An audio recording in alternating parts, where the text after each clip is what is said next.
RFM, la chronique du jour. Merci qui? Le Merci Ship, bien sûr. Ce bateau hôpital dont le séjour de 10 mois au Sénégal est annoncé à grand renfort de publicité. Bienheureux patients qui passeront l'étape du tri.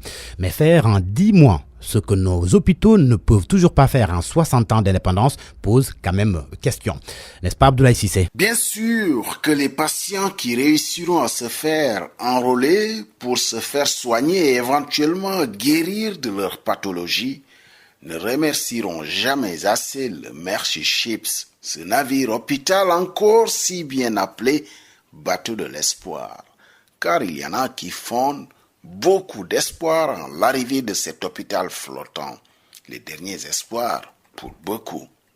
D'abord parce que c'est gratuit, mais ensuite, et là, pub gratuite, il s'agit de la prise en charge de maladies rares et pour l'essentiel, de la chirurgie de reconstitution. Pardon pour les prouesses médicales des très réputés docteurs Saloum Diop, chirurgien digestif et hépatobiliaire pour la reconstitution d'appareils digestifs et surtout vital pour les patients.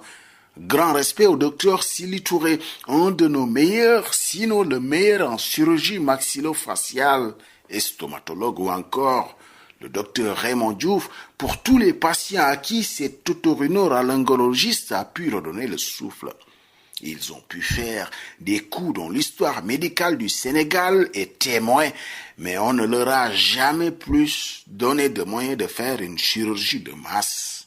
À travers eux, hommage à toutes les bonnes âmes du corps médical et je n'ai pas de doute que nos braves médecins offriront leur collaboration puisqu'ils parcourent déjà l'Afrique et le monde à partager leurs connaissances et expériences.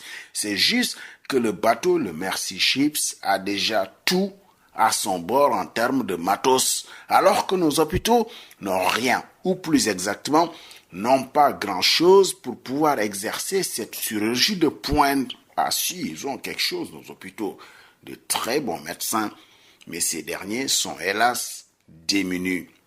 Le Merci Ships n'est rien d'autre que des opérations de consultation gratuites et de soins gratuits que proposent ici certaines associations ou quelques bonnes volontés en mobilisant des médecins pour le bénéfice des populations de leur localité. Ce n'est pas plus compliqué que ça.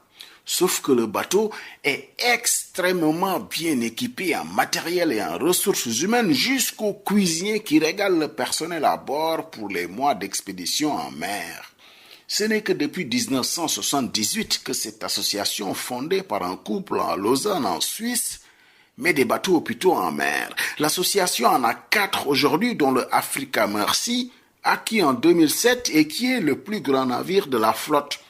1978, ce n'est juste pas si loin que ça, en tout cas pas pour la vie d'une nation indépendante depuis près de 60 ans. Si des bénévoles l'ont fait, pourquoi nous ne sommes pas capables, nous, d'avoir un hôpital bâti qui ne fait pas 10 mois et partir, mais qui va rester pour la prise en charge des malades et peut-être gratuitement pour ce que l'on appelle ailleurs les ALD, les affections longue durée dont personne ne peut payer les soins. Le succès du tri des malades alignés à tour d'arrivée sous le soleil, certains sont assis par terre, d'autres couchés à même le sol, dont des handicapés et des vieilles personnes, des conditions d'organisation et de mépris des malades, cette situation dénote de l'incapacité de l'État à offrir des soins de santé. À défaut de grives, on se contente bien de merle. À défaut de soins de santé efficaces, on peut bien se contenter de monter à bord du Merci Ships et de nourrir l'espoir de guérir. Tout le monde ne sera pas servi, hélas.